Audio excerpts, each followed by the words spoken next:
할렐루야. 은혜의 자리에 나오신 모든 성도님들을 환영하고 축복합니다. 우리 이 시간 함께 박수하며 찬양하며 우리 예배의 문을 열기를 원합니다.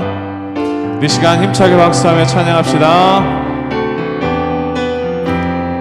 구주 예수 의지함이, 구주 예수 의지함이 심히 기쁜 일일세. 허락하심 받았으니 의심. 다시 한번 1절 찬양할게요. 구주 예수, 구주 예수 의지함이 심히 깊은 일일세.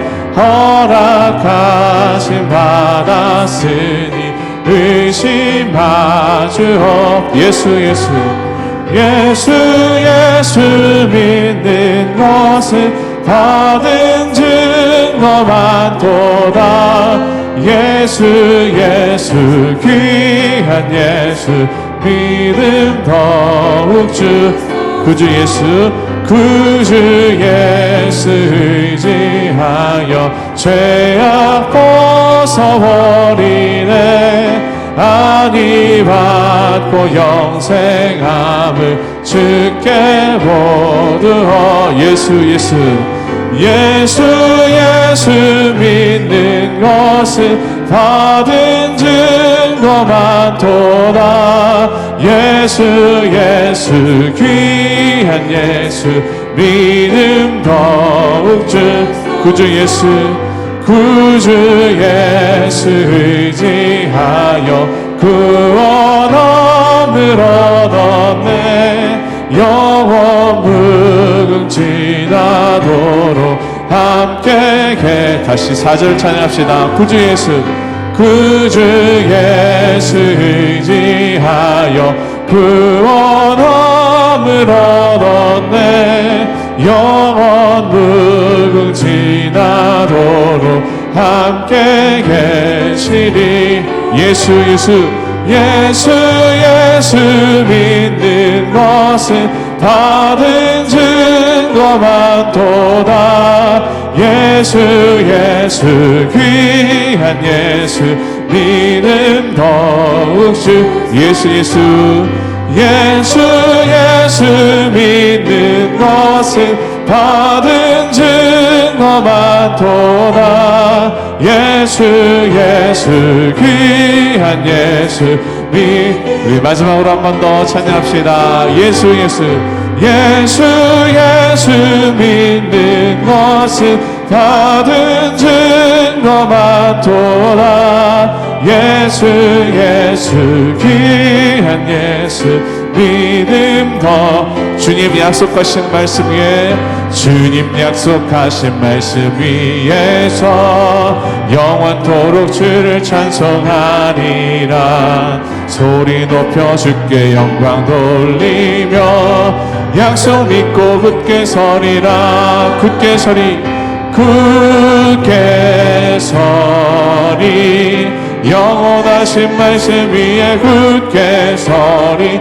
굳게 서리. 그 말씀 위에 굳게 서리라. 주님 약속하신 말씀이 세상 염려 내게 엄습할 때에 용감하게 힘써 싸워 이기며 약속 믿고 굳게 서리라. 굳게 서리. 영원하신 말씀 위에 굳게 서리. 굳게 서리. 그 말씀 위에 굳게 서리라. 주님 약속하신 말씀, 영원하신 주의 사랑, 영원하신 주의 사랑 힘입고 명으로 힘써 싸워 이기며 약속 믿고 굳게 서리라. 굳게 서리, 굳게 서리. 영원하신 말씀 위에 굳게 서리. 굳게 서리. 그 말씀 위에 굳게 서리라. 주님 약속하신 말씀, 성령 인도하는 대로 행하며 하며 주님 품에 항상 안식 얻으며 약속 믿고 굳게 서리라. 아멘. 굳게 서리, 굳게 서리. 영원하신 말씀 위에 굳게 서리, 굳게 서리. 그 말씀 위에 굳게 서리. 한 번 더요. 굳게 서리, 굳게 서리. 영원하신 말씀 위에 굳게 서리, 굳게 서리. 그 말씀 위에 굳게 서리라. 굳게 서리. 영원하신 말씀 굳게 서리. 영원하신 말씀 위에 굳게 서리, 굳게 서리. 그 말씀 위에 굳게 서리라. 우리 계속해서 이 시간 마음을 모아 찬양하길 원합니다. 주님과 같이 함께 찬양하도록 하겠습니다. 찬양합시다. 주님과 같이, 주님과 같이 내 마음 만지는 분은 없네. 오랜 세월 찾아 난 알았네. 내겐 주밖에 다시 한번요. 주님과 같이, 주님과 같이 내 마음 만지는 분은 없네. 오랜 세월 찾아 난 알았네. 내겐 주밖에 없네. 주잡이 강같이, 주잡이 강같이 흐르고 주 손길 치료하네.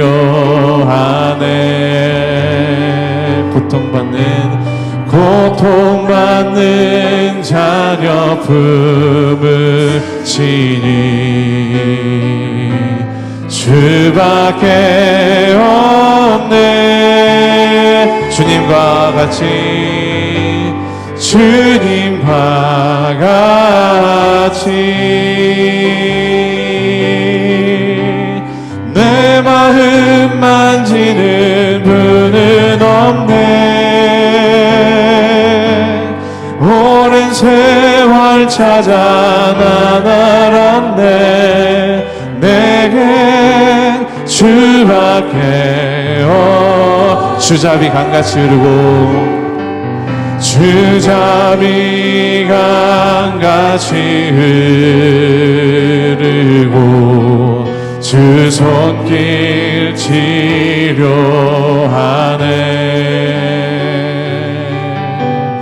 고통받는 자녀 품으시니 주밖에 없네. 주님과 같이, 주님과 같이 내 마음 만지는 분은 없네. 오랜 세월 찾아 난 알았네. 내겐 주밖에 우리 이 시간 잠시 기도하기를 원합니다. 하나님께서 오늘 은혜의 그 강물을 우리의 심령과 또 우리의 모든 삶 가운데 흘러보내셔서 그 하나님의 은혜의 강물이 닿는 곳마다 살아나고 회복되는 오늘 이 시간 되게 하여 주시옵소서. 주실 말씀 속에서 우리 다시 한번 위로와 소망 얻는 귀한 시간 되게 하여 주옵소서. 우리 은혜를 기대하고 사모하는 마음으로 잠시 기도하도록 하겠습니다. 거룩하신 하나님 아버지, 우리를 회복시키시고 우리를 새로운 소망으로 인도하시는 주님께서 오늘 이 보좌로부터 흘러오는 그 놀라운 은혜의 강물을 우리의 삶 가운데 흘려보내셔서 그 하나님의 손길이 닿는 곳마다 회복되고 살아나며 다시 한번 주님의 길을 발견하는 오늘 이 시간이 될 수 있도록 성령께서 함께 하시고 역사하여 주시옵소서. 오직 더욱더 주님만이 드러나시고 주님만이 우리 인생의 길과 진리와 생명 되심이 우리의 삶 가운데 확인되는 귀하고 복된 이 예배 되게 하여 주시옵소서. 주신 하나님 감사합니다. 오늘도 주님의 부르심에 응답하며 이 수요일 아침 주님 앞에 나왔습니다. 우리 신앙의 여정을 걸어가며 오늘도 말씀을 통해 우리 자신을 되돌아보기 원합니다. 여러 가지 세상의 유혹과 우리의 신앙의 여정을 방해하는 많은 것들이 있지만 다시 한번 십자가를 바라보며 우리의 발걸음을 앞을 향해 나아갑니다. 인도하여 주시옵소서. 이 시간에 또 들려지는 말씀이 우리의 영혼 속에 담겨질 수 있는 귀한 이 시간 되게 하여 주시옵소서. 예수님의 이름으로 기도합니다. 아멘. 할렐루야. 할렐루야. 오늘 수요 낮 예배, 샘물 예배 오신 여러분들 축복합니다. 주님의 은혜가 샘물처럼 흘러가는 귀한 시간 되시기를 축복합니다. 자, 그러면 이 소리가 좀 너무 웡웡거리는 듯한 생각이 드는데 아까 우리 찬양팀이 맞춰줘서 이게 너무 울리는 것 같아요. 지난주에 우리가 했던 내용을 잠깐 리뷰를 한 다음에 또 계속해서 우리 철로역정과 함께 우리 신앙의 여정을 걷도록 그렇게 하겠습니다. 지난주에는 성실이 지금 크리스찬과 함께 걸어가다가 사망의 음침한 골짜기, 크리스찬이 먼저 사망의 음침한 골짜기를 빠져나왔을 때 성실이라는 사람, faith, 성실이라는 사람을 만나게 됩니다. 그러면서 함께 이제 이야기를 나눌 때 성실이 자기가 지금까지 이렇게 만났던 사람들의 얘기를 하는 거예요. 그 사람들 중에 기억나는 사람 누굽니까? 처음에 바람둥이를 만났던 얘기예요. 그래서 온갖 요구를 하게 되는데 그때 어떻게 이겼다고요? 눈을 감아버렸다. 그래서 우리가 싸워야 될 게 있고 피해야 될 것이 있다. 우리에게 도전하는 많은 악한 것들이 있는데 직면해서 싸워서 이겨내야 되는 것도 있지만 아예 그 자리를 피하고 눈을 감아버리는 것이 또 필요할 때도 있다. 이 바람둥이를 만났을 때 경험했던 얘기. 그 다음에 누구를 만납니까? 아담이라고 하는 노인을 만나게 되죠. 이 아담이라는 노인은 돌아가자고 다시 원래 있던 그 고향으로 돌아가자고 가면은 세상 영광, 부, 명예를 준다고 그러면서 자기 딸이 셋이 있다. 그 딸 이름이 뭐라고 그랬어요? 육신의 정력, 안목의 정력, 이생의 자랑이라는 세 딸이 있다. 노인을 쫓아갔다는 완전 세상 속에 푹 빠질 수밖에 없는 상황이잖아요. 그때 말씀으로 그것을 이겨내게 됐다. 그런 얘기죠. 그 다음에 성실이 이제 겸손의 골짜기에서 두 사람을 만났다고 그러는데 한 사람은 불만이라는 사람. 그래서 겸손의 골짜기에 내려가지 말라고. 그때 겸손으로 이 불만을 이겨냈다. 그 다음에 또 만났던 사람 누구예요? 수치. 그래서 믿는 사람들을 자꾸만 부끄럽게 만드는, 믿는 사람들을 비난하면서 부끄럽게 만드는 그 소리에 우리가 넘어가면 안 된다. 주님을 바라보며 나에게 주신 이 은혜와 믿음이 얼마나 귀한 건가를 확인하면서 우리가 그것을 이겨내야 된다. 이런 말씀을 우리가 드린 거예요. 자, 이제 오늘은 크리스천과 성실이 지나가는데 한 사람을 만나는데 the talkative. 그래서 이 talkative, 수다쟁이를 만나게 되었어요. 사진을 제가 그림을 하나 찾았는데 수다쟁이가 막 수다 떠는 이제 그림이 나와 이제 수다를 이게 뭐 그 걸어가는 장면이라기보다는 이제 수다쟁이가 이제 이런 수근수근하면서 제잘제잘하면서 이렇게 말을 많이 하는 말을 많이 한다는 의미가 아니라 이제 사실 오늘 말씀을 보면은 말로만 믿는 뭐 얘기는 너무너무 잘해. 믿음에 대해서 얘기를 너무너무 잘해. 근데 실제로는 그 믿음이 자기 것이 아닌 이 사람이 바로 수다쟁이라는 것이죠.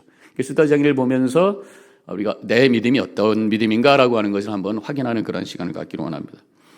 자, 이제 가다가 수다쟁이를 만나게 되는데 세 사람이 함께 걸어가요. 그 책의 내용을 제가 말씀드리는 거예요. 철로역정에.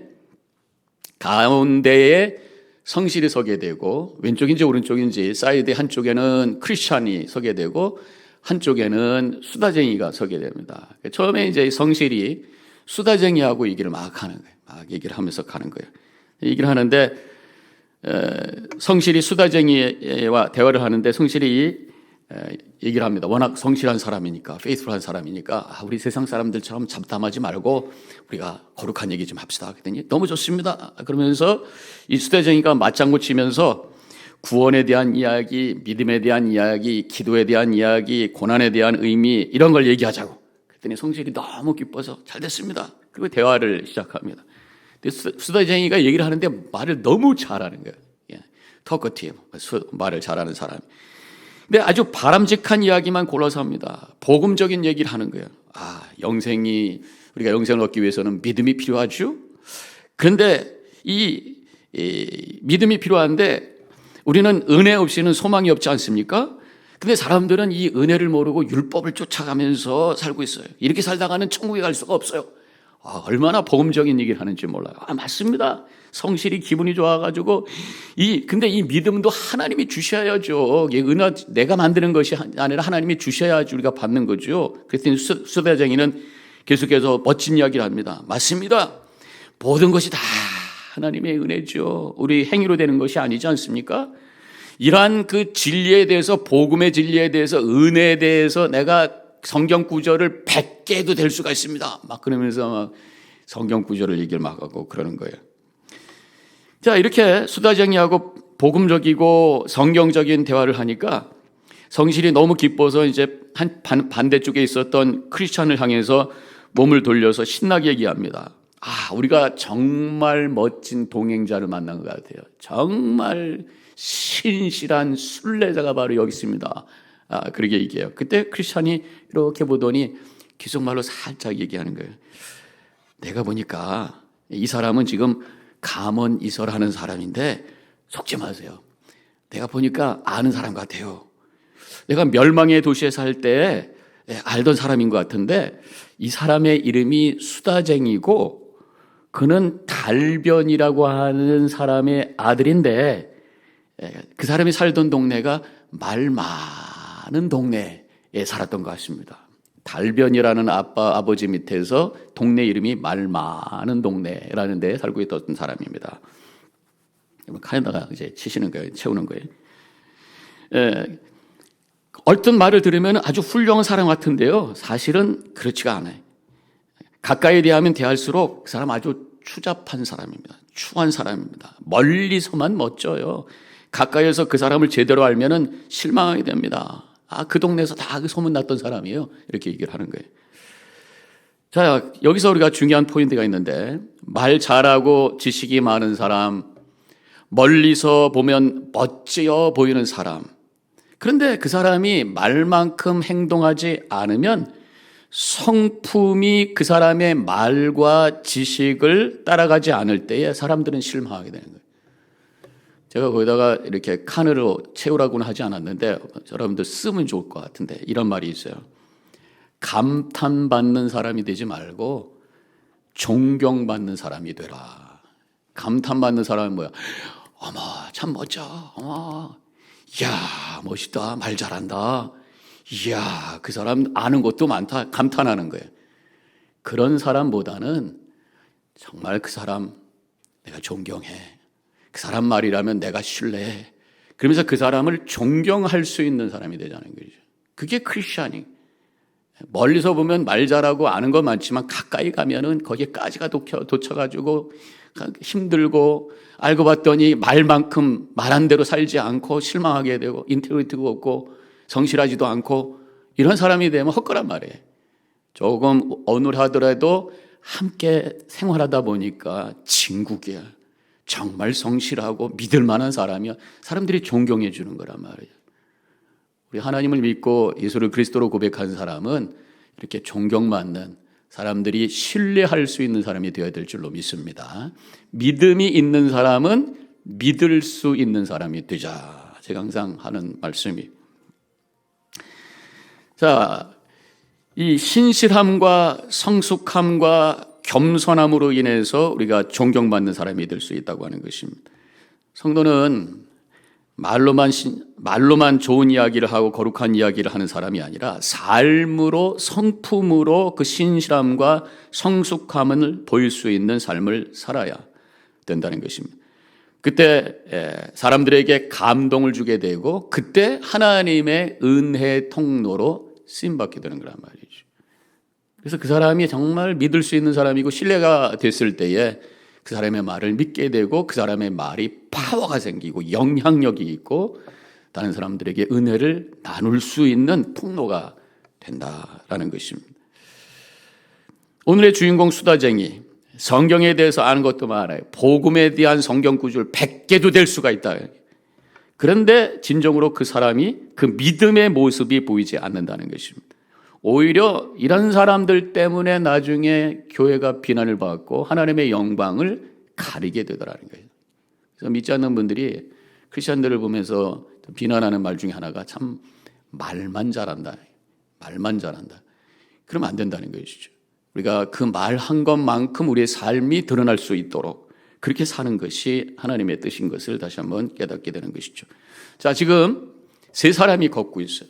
세 사람이 지금 뭐라고 그러나 이게 일렬로 걷는 것이 아니라 종대로 걷는, 종대가 일렬인가?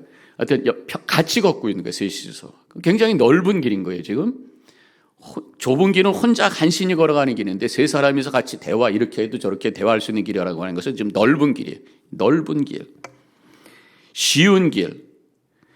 환난과 핍박이 없는 그런 신앙의 여정을 이 세 사람이 걷고 있는 것입니다. 이렇게 넓은 길을, 편한 길을 가다 보니까 믿음이 없이 말로만 믿는 이 수다쟁이 같은 성도들도 같이 신앙의 여정을 갈 수가 있다. 그런 말씀이죠. 이런 사람들이 정말 믿음이 좋은 크리스천과 성실이라는 사람들과 함께 묻어서 가고 있다고 하는 것입니다. 그러다가 길이 좁아지게 되면 이런 거짓 고백의 믿음을 갖고 있던 성도가 살짝 사라지게 된다고 하는 것이. 역사적인 예를 든다면 이 초대교회 때 목숨을 걸고 예수를 믿었던 우리 크리스천들이 있었어요. 좁은 길을 걸어가고 있었단 말이에요. 예수 믿는 것 때문에 죽을 수도 있었어요. 로마의 크리스천들은 나중에 핍박을 피해가지고 어디로 갑니까? 카타콤바, 지하도시로 들어가요. 지하도시가 아니라 사실은 무덤이에요, 무덤. 근데 군인들이 못 쫓아온 이유가 거기에 시신들도 있고 저주의 자리라고 했기 때문에 들어가면 재수가 없다고 해가지고 안 들어간 거예요. 못 들어간 게 아니라 안 들어간 거예요. 얼마든지 칼 들고 와서 뭐 불질러서 할 수도 있는데 그냥 놔둔 거예요. 그래서 거기서 사람들이 100년, 200년 몇 세대를 살면서 이 지하 무덤에서 믿음을 지켰던 사람, 좁은 길을 걸어가서. 저도 거기에 내려가 봤었는데 지금은 다 시신을 치웠어요. 그래도 그 자리가 있단 말이에요. 제가 언젠가 사진을 보여드렸습니다만은 이 밑을 크게 파가지고 벽에다가 이렇게 층층이 만들어서 시신을 올려놓는 거예요. 우리 한국의 무덤하고는 완전히 다르죠. 거기다 그냥 갖다 올려놓은. 근데 지금은 다 치웠어요. 근데 그 당시에는 시신들이 있었단 말이에요. 냄새나고 더럽고 불쾌하고 거기서 먹고 살고 죽고 애기 낳고 다 하면서 믿음을 지켜갔던 그 성도들이 초대교회 성도들. 그러다가 313년에 로마가 기독교를 공인하게 돼요. 콘스탄티누스에 의해 가지고 기독교를 공인하게 됩니다. 그래서 국교가 됐단 말이에요. 그러니까 사람들이 교회로 막 몰려오기 시작하네. 국교가 돼서 와서 입으로 믿지도 않으면서도 나 예수 믿습니다고 세례받는 사람들한테 여러 가지 정부에서 특혜를 주는 거죠. 그러니까 막 몰려오는 거예요. 넓은 길을 가니까 말로만 믿는 사람들이 교회 가득하게 된다는 거예요. 지금 그런 상황이라 그런 말씀입니다. 어떤 면에서 지금 우리가 살고 있는 이 시대가 넓은 길을 걸어가고 있는 시대가 아닌가 그런 생각을 해보게 됩니다. 예수 믿는 것 때문에 뭐 핍박을 받습니까? 뭐 불이익을 받습니까? 그냥 더 시간을 쓰고 하나님께 커미트먼트 하는 것밖에 우리가 필요한 게 없잖아요. 넓은 길을 걸어가고 있는 거예요. 그러다 보니까 교회 안에서 말로만 믿는 수다쟁이 같은 사람들이 교회 안에 있을 수 있다고 하는 것입니다. 물론 그런 분들도 함께 품고 같이 믿음의 여정을 가다가 어느 순간에 성령의 역사 속에서 진정한 믿음을 가지고 삶이 변화되고 그래서 하나님의 영광 누릴 수 있으면 참 좋겠어요. 근데 이러한 분들은 가다가 보면은 여러 가지 어려움이 오면은 싹 사라지는 거예요. 뭐 교회에 큰 어려움이 온다든가 분란이 온다든가 그러면 아예 교회를 떠나요. 특별히 이 팬데믹을 통해 가지고 교회를 떠난 사람들이 많이 있어요. 한인교회, 한국에 있는 교회, 미국도 비슷한 것 같은데 15%에서 20% 정도 사람들이 교회를 지금 아직 돌아오고 있지 않아요. 가나안 교회인이 됐든지 집에서 나 그냥 안 가. 그리고 영상을 보고 있는지 아니면 그냥 잠을 자고 있는지 모르지만 아무튼 교회를 다시 컴백하고 있지 않아요. 미국 교회는 더 많은 것 같아요. 그래서 많은 사람들이 그냥 말로만 신앙생활을 하고 같이 이렇게 어떻게 가다 묻어가다가 위기가 타고 오니까 딱 뒤로 빠져가지고 사라져버린 그런 상황이란 말이죠. 말씀을 귀로만 들으면 입으로만 믿는 성도가 된다. 여러분들 그 유학지에다가 칸에 채우셔야 되는 거예요. 귀로만 들으니까 입으로만 믿는다. 말씀을 얼마나 많이 듣습니까? 설교 말씀을 듣고 성경도 많이 읽고 귀로만 들으면 그것을 그냥 소리로만 듣고 그냥 어떤 사람의 소리로만 듣고 인포메이션을만 들으면 그게 말로만 하는 그런 믿음이 될 수 있다는 것이. 말씀을 귀로만 듣는 것이 아니라 영의 귀를 열어서 마음으로 들어야 돼. 왜 심령으로 들어야 돼. 예배를 성령의 역사 속에서 전 존재로 하나님께 올려드려야 되는 것입니다. 믿음이라고 하는 것은 마음의 평화를 얻는 정도가 아니라 사느냐 죽느냐의 매력, 생명에 대한 그런 이슈라고 하는 거예요. 영원히 죽느냐 영원히 사느냐 전 존재에 대한 거란 말이에요. 그래서 우리 성도님들 다시 한번 내가 지금까지 말로만 하는 믿음은 아니었나 되돌아보면서 다시 한번 십자가를 확실하게 붙들고 진정한 믿음 속에서 흘러나오는 믿음의 능력을 바라면서 영혼을 향해 걸어갈 수 있는 우리 성도님들 되시기를 축원합니다. 수다쟁이 성도, 말로만 신앙생활하는 성도에 대한 성경 말씀이 많이 있어요. 말만 하고 열매가 없는 그러한 믿음을 성경에서 말씀하고 있어요. 야고보서 2장 14절 내 형제들아 만일 사람이 믿음이 있노라 하고 행함이 없으면 무슨 유익이 있으리요 그 믿음이 능히 자기를 구원하겠느냐 이렇게 말하고 있습니다.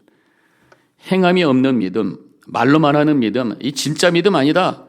행위가 그 믿음을 증거해 준다 이런 말씀이죠. 그 믿음이 진짜 믿음인지 아닌지가 드러나게 되어 있다. 생명은 보이는 거란 말이죠. 뭔가 생명은 결국 꽃이 피든지 열매가 맺게 되어 있다고 하는 것이. 베드로후서 2장 17절 이 사람은 말로만 믿는 사람들이겠죠. 물 없는 샘이요 광풍에 밀려가는 안개니 그들을 위하여 캄캄한 어둠이 예비되어 있나니 이렇게 말씀하고 있어요. 그때 여러분들 지금 유학지에 써놓아야 되는 것입니다. 물 없는 샘, 샘터가 있어.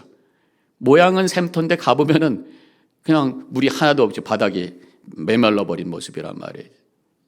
쓸모없는 모습, 모양만 있고 내용이 없어요. 그 다음에 광풍에 밀려가는 안개, 새벽에 보면은 짙은 안개가 있습니다. 뭐가 굉장한 것 같아요. 그런데 바람이 훅 불고 햇빛이 나면은 싹 사라져. 언제 있었냐 이런 식이란 말이에요. 뭐가 있는 것 같지만 나중에 nothing, 텅 빈 그런 모습이라는 거죠. 한순간에 사라질 수 있는 아무것도 아닌 허망한 믿음, 결국 이러한 모양만 있지만 내용이 없는 이런 말로만 하는 그런 믿음은 어둠이 예비되어 있다. 구원받을 수 있는 믿음이 아니다. 그렇게 말씀하고 있는 거죠. 지금 크리스찬은 수다쟁이가 믿음에 대해서 이야기만 하고 있는 수다쟁이가 믿음에 대해서 이야기만 하고 있는 겉모습만의 믿음이다. 그러다 보니 은혜와 생명이 없는 성도라고 말하면서 그 증거를 몇 가지 언급하고 있는 거예요. 수다쟁이가 말로만 하는 사람이다 하면서 그 증거를 얘기를 하는데 세 가지를 얘기합니다. 이건 이제 그 털로역 중에 나오는 얘기예요. 가정에 특별히 얘기를 많이 합니다. 가정에 진정한 사랑이 없다. 사랑이 없는 가정. 그 믿음이라고 하는 것은 삶에서 드러나게 되어 있는데 가장 내 모습이 그대로 드러나는 곳이 어디냐? 가정이라는 거예요. 아무리 밖에 와서 멋있게 얘기하고 멋있게 옷을 입어도 집에 가면 다 옷 벗을 것이고 그 다음에 자기 모습이 그대로 드러나게 되어 있단 말이에요. 가정에 진정한 하나님의 사랑이 있는가? 그러면서 뭐라고 얘기하면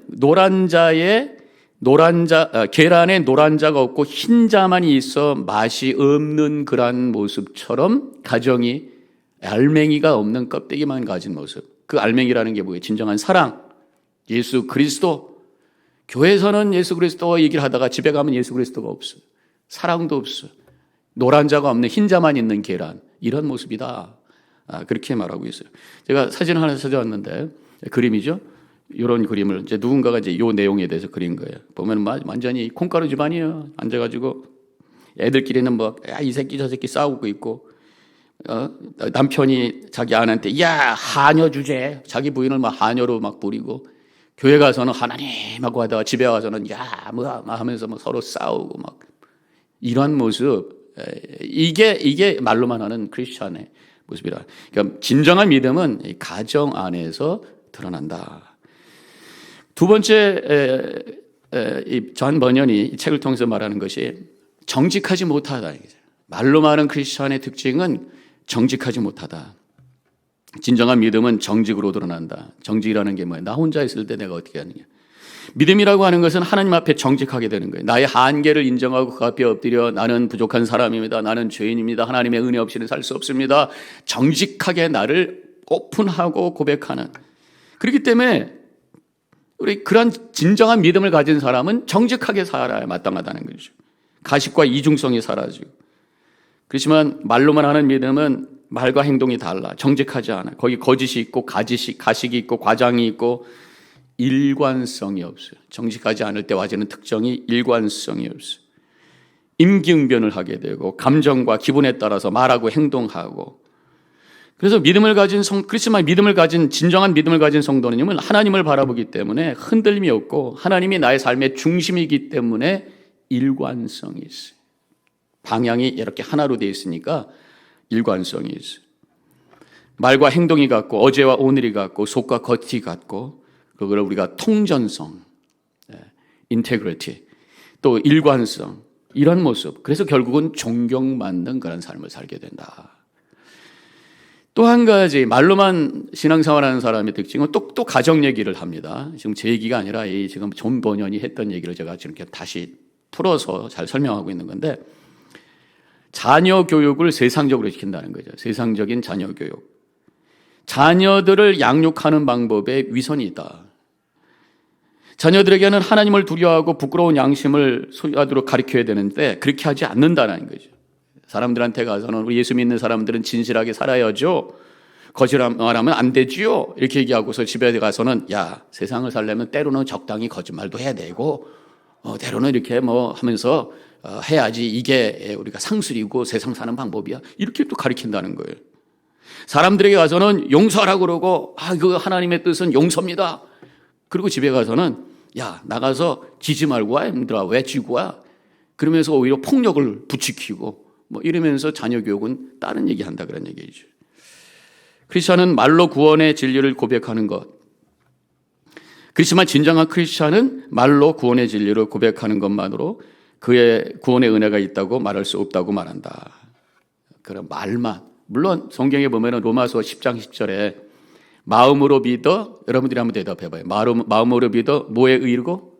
의에 이르고 입으로 시인하여 구원에 이르느니라 말씀하셨어요. 먼저 마음으로 믿어야 돼. 마음은 아무도 볼 수 없어. 내가 정직하게 정말 예수가 나의 그리스도라고 하는 것을 마음으로 먼저 믿어야 되고 그것이 바깥으로 고백되고 확증되어야 된다. 근데 거기서 끝난 것이 아니라 또 한 가지의 성경 구절이 야고보서 2장 17절에 이런 말씀이 있잖아요. 이와 같이 행함이 없는 믿음은 그 자체가 죽은 것이니라. 마음으로 믿었어.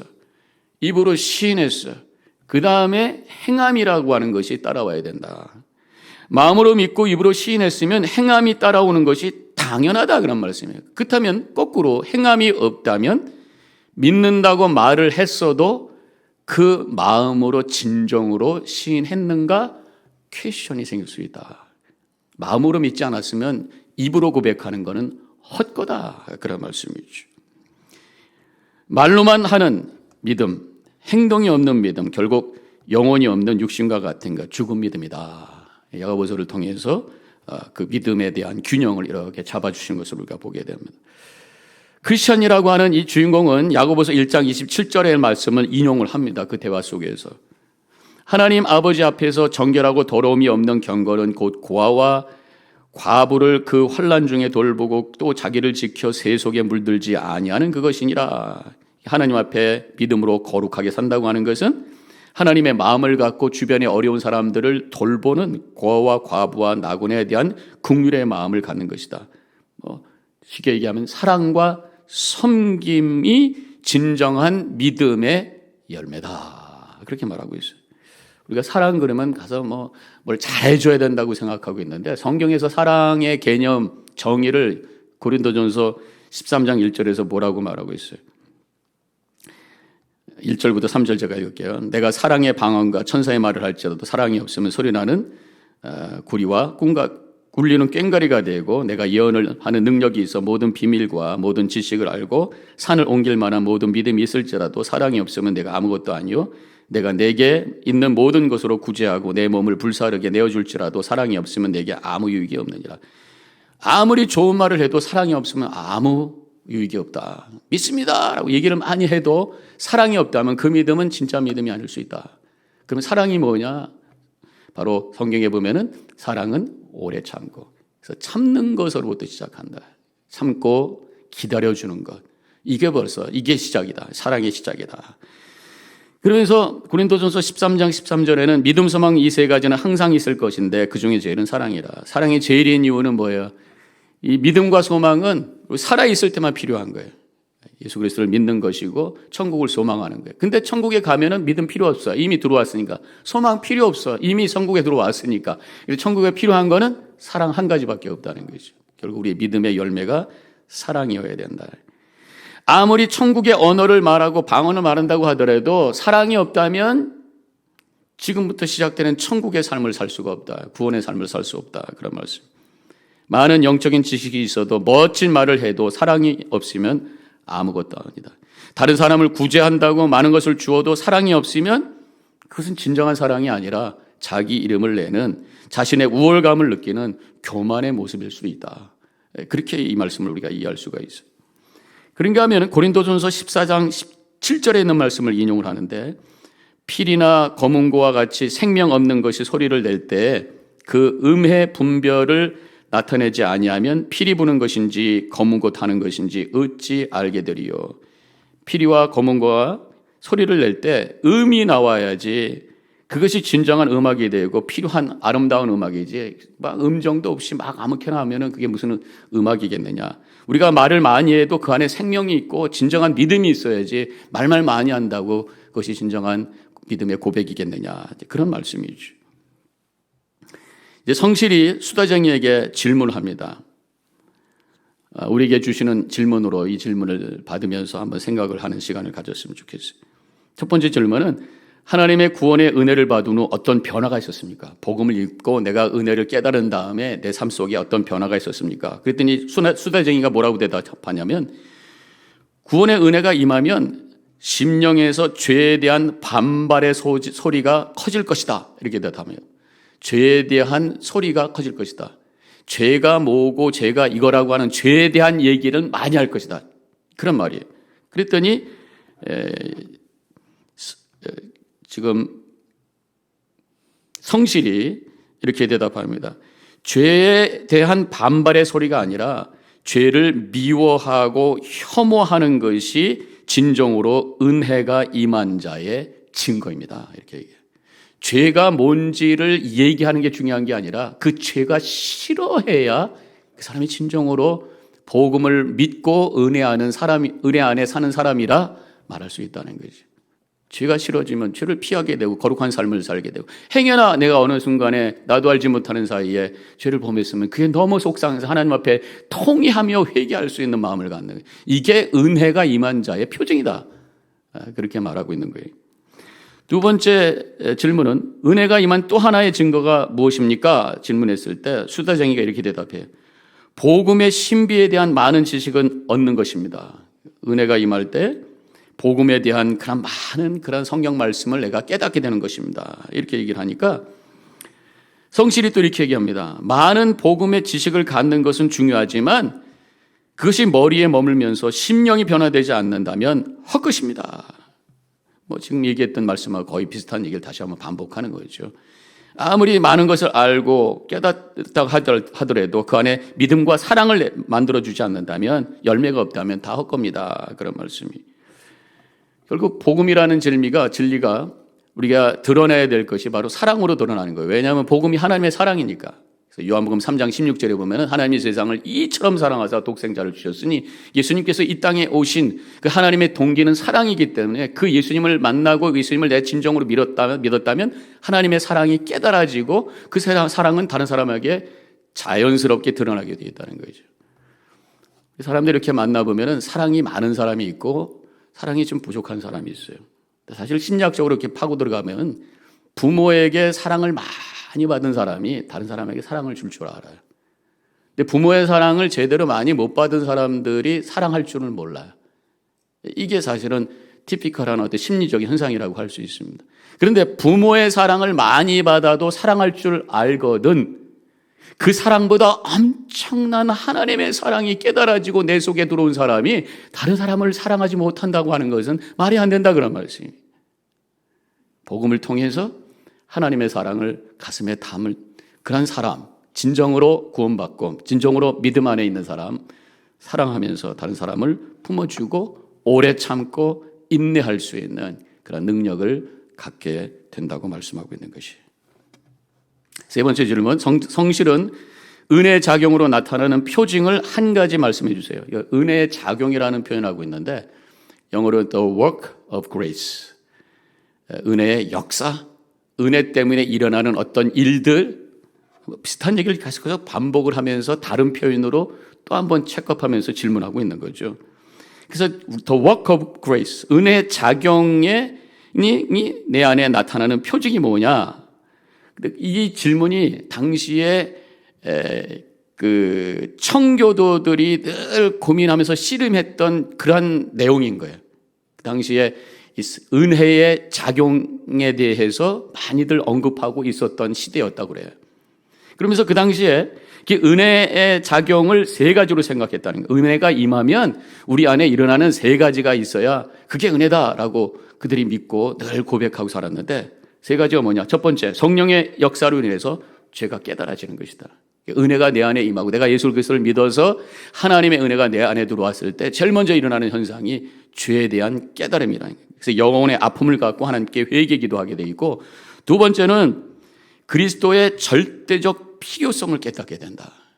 은혜 없이는 내가 살 수 없습니다. 예수님, 내가 당신만을 쫓아가겠습니다. 예수님의 제자가 되려고 하는 갈망을 가지고 예수님을 바라보면서 그 말씀을 들으면서 열심히 살려고 하는 그런 마음이 생긴다는 거죠. 그다음에 마지막으로는 죄를 미워하고 부끄러워하며 죄와 싸우게 된다. 첫 번째 죄의 깨달음하고 이 세 번째 죄를 미워하는 것하고 조금 차원이 다른 게, 죄를 이게 죄지, 저것이 죄지. 그런데 더 나가서 회개하는 정도가 아니라 죄를 미워하면서 거룩의 삶을 향한 거룩한 그러한 뜨거운 열정을 갖게 되면서 죄를 버리고 하나님의 뜻을 취하고 그래서 거룩한 삶을 살기 위해서 몸부림치는 삶을 살게 된다는 거죠. 이런 세 가지의 은혜의 작용이 있느냐, 그렇게 질문한 거죠. 마지막 질문은 성실은 또 한 가지 질문하게 되는데, 구원의 은혜가 임했을 때 어떠한 경험을 했느냐. 결국 하나님의 은혜가 내 안에 임하게 될 때에 어떤 행위만 바뀌는 것이 아니라 먼저 내 안에 뭔가 느낌이 온다는 거죠. 체험이 온다, 경험이 온다. 그때 수대쟁이는 아무런 대답을 못합니다. 말로만 믿던 자들은 가슴으로 어떤 것을 느꼈다는 고백을 할 게 없단 말이에요. 말로만 믿었으니까. 은혜의 감격이 있고 복음에 대한 깨달음의 감사가 있고 성령의 뜨거움이 있고 하나님의 부르심에 대한 열정이 있고 뭐 이런 어떤 것이 있어야 된단 말이에요. 오늘 이 말씀을 우리가 들으면서 우리 자신들에게 주시는 어떤 메시지로 받으면서 내가 복음을 믿고 하나님의 사랑과 은혜를 내가 믿었다면 지금 내가 내 삶 속에 어떠한 그런 경험이 있는가? 십자가를 내가 바라볼 때에 어떤 느낌을 갖고 있는가? 구원받았다는 복음의 메시지를 들을 때 내가 어떤 느낌을 갖고 있는가?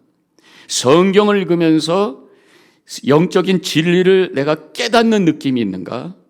하나님의 현존의 임재의 체험이 나에게 있는가? 말씀을 들을 때, 또 기도할 때에, 또 십자가를 바라볼 때에 나에게 어떠한 느낌이 있는가? 한번 스스로 생각해 보자 말이죠. 아무런 느낌이 없고 십자가 저기 있네. 뭐 말씀은 그냥 이렇구나. 이러고 우리가 살고 있다면 정말 내 안에 복음이 들어왔는가 한번 스스로 질문해 볼 필요가 있다고 하는 것이죠. 지금 성실이 수다쟁이에게 확인하려고 했던 것이 무엇이? 결국 믿음의 열매가 있느냐? 너가 지금 말로만 믿는 거 아니냐라는 것이. 그 믿음의 고백이 진정한 고백이라면 열매가 있어야 그게 진짜 믿음이 아니겠는가? 죄의 고백, 은혜의 감격, 거룩을 향한 움직임, 즉 회개와 믿음과 행위, 이 세 가지가 함께 있는 것이 진정으로 복음을 받아들이는 은혜 안에 살고 있는 삶의 모습이라고 하는 것입니다. 믿음은 단순히 지식, 아는 것, 말하는 것에서 더 나가서 하나님을 만나고 삶이 변화되는 것, 열매가 맺어지는 것까지 포함한다라는 것이. 바울이 고린도 교회를 위해서 했던 기도가 있는데 빌립보서 1장 9절에 있는 말씀이 있어요. 잘 읽으세요. 잘 보세요. 내가 기도하노라. 너의 사랑을 지식과 모든 총명으로 점점 더 풍성하게 하사. 지금 사도 바울이 고린도 교회를 위해서 기도하는데 지식과 사랑을 지식과 모든 총명으로, 지식으로부터 총명이 풍성해지게 원한다. 근데 이 지식이라는 단어가 헬라어로 에피그노시스. 여러분 가로에다 그거 넣으셔야 돼. 에피그노시스. 이거 헬라어예요. 한국말로 쓰세요. 헬라어를 못 쓰니까. 에피그노시스라는 단어를 쓰는데 원래 그냥 knowledge 하면은 그노시스예요. 근데 그 앞에다가 에피라는 단어가 들어가 가지고 영어 성경을 찾아보면 real knowledge or full knowledge 이렇게 돼 있어요. 그냥 지식 그러면 우리 한국말로 그냥 knowledge 이렇게 돼 있는데 원어를 통해서 영어 번역된 걸 보면은 앞에가 full or real이 들어갔단 말이에요. 진짜 지식, 꽉 찬 지식. 이걸 우리가 가져야 된다. 이런 말씀. 예수 믿는다고 하는 것이 단순히 알았습니다. 이게 아니라 뭔가 그 이상의 것이 에피그노시스라고 하는 거예요. 그게 뭐냐? 세 가지라는 거예요. 그 지식에는 세 가지가 들어가야 되는데 에피그노시스. 이해가 된 지식. 그래서 복음이 뭔지를 우리가 성경 말씀을 잘 듣고 우리가 이성을 잘 돌려서 그걸 이해해야 된단 말이에요. 우리는 인간이 죄인이었고 하나님은 죄에 대한 분명한 공의 하나님이신데 그 죄값을 치르시기 위해서 예수님께서 대신 대속의 죽음을 당하셨다. 그것을 믿을 때 하나님께서 우리 죄를 사해 주시고 죄 때문에 우리에게 주어진 죽음이라고 하는 것을 제거해 주시면서 우리에게 생명을 주셨다. 이런 어떤 복음적 논리를 잘 이해하는 그런 난리지가 있어야 된다는 거예요. 거기서 끝나는 것이 아니라 두 번째는 경험된 지식. 그래서 그 복음이 나의 속에 깨달아지면서 와지는 기쁨, 감사, 또 하나님의 임재 체험, 뭔가 성령의 역사 속에서 일어나는 그 뭔가의 경험, 이것까지 들어간 것이 지식이란. 그래서 성경에는 안다라는 그런 표현이 나올 때마다 이게 그냥 knowing, 어떤 것을 안다가 아니라 더 나가서 experiencing, 경험까지 포함하는 단어라고 하는 것을 우리가 알아야 된다. 남자가 여자를 알았다. 그 남자가 누군가 이름을 안 것이 아니라 그 남자와 여자가 서로 사랑하고 함께 관계를 맺었다. 까지 들어가는 것이 안다라는 표현 속에 들어가 있는 의미라는 거예요. 근데 여기서 에피그노소스가 이해된 지식과 경험된 지식 하면서 한 가지 더 들어가는데 그것이 바로 행동하는 지식이라는 거죠. 움직이는 것. 뭐를 내가 할지를 알아요. 그래서 총명을 가지고 분별력을 가지고 통찰력을 가지고 행동하는 거예요. 우리가 안다고 하는 것이 행동하면서 알아지는 것도 있잖아요. 그래서 제가 주일날 설교했는가요? 얘가 말을 참 잘 들어. 그러면 그냥 그 말을 귀로만 들은 것이 아니라 그 말대로 열심히 사는 것, 잘 따라가는 것까지도 말을 잘 듣는다라는 표현 속에 들어가 있다는 거죠. 사람이 그것을 잘 알아라고 한다면 그것을 그냥 지식으로만 아는 것이 아니라 그렇게 살아가는 것까지 포함하는 것이 진정으로 아는 거란 말이에요. 그래서 에피그노시스, 우리가 가져야 될 진정한 지식, 성경적 지식이라고 하는 것은 하나님의 말씀을 이해하고 그것을 깨달아 감동과 감격과 체험이 있고 그 말씀대로 살아가는 것까지 해야 복음을 안다라고 말할 수가 있다고 하는 것이에요. 그런데 이게 그냥 되는 게 아니라는 거죠. 누가 도와주셔야 돼. 누가 도와주셔야 되겠어요? 진리의 영 성령께서 도와주실 때 진정한 지식을 가진 에피그노세스가 우리 안에 역사하게 되는 줄로 믿습니다. 그래서 우리가 성령을 위해서 구하고 성령 충만을 위해서 구하고 말씀을 깊이 묵상하고 또 하나님을 갈망하면서 기도하며 나아갈 때에 우리 안에 에피그노세스, 진정으로 아는 역사가 일어나서 복음이 우리 속에 큰 능력으로 경험되면서 우리의 삶을 변화시키고 아름다운 열매로 하나님께 영광 드리는 복된 삶을 살게 되는 줄로 믿습니다. 머리에만 들어가고 입으로만 가는 믿음이 아니라 가슴과 우리 전 존재가 움직이는 진정한 복음의 소유자가 되셔서 하나님 영광 돌리시고 지금부터 시작되는 천국을 맛보는 모든 성도님들이 되시기를 주님의 이름으로 간절히 축원합니다. 축원합니다. 아멘. 예, 기도하겠습니다.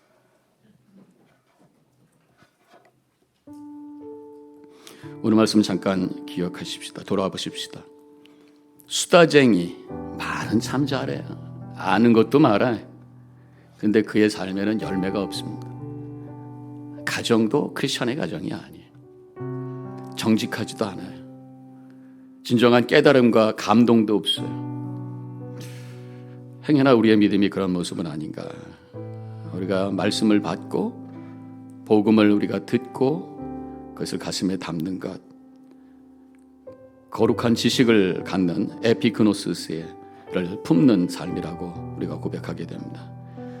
그것이 이해가 되고 깨달아지고 그것이 경험되고 그것이 삶의 행위로 나타나는 살아있는 믿음, 진정한 믿음. 그래서 영혼을 향해 나아갈 수 있는 하나님께 쓰임받는 그런 삶이 될 수 있도록 그렇게 살기를 원합니다. 결단하는 시간 되시기 바라겠습니다.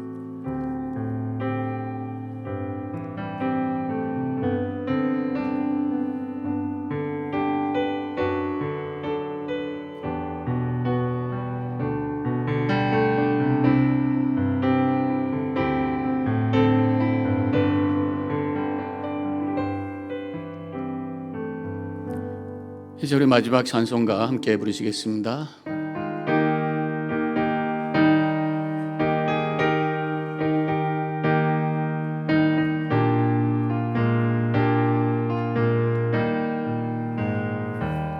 주님 주실 화평 믿음 얻기 위해 너는 정성껏 기도했나.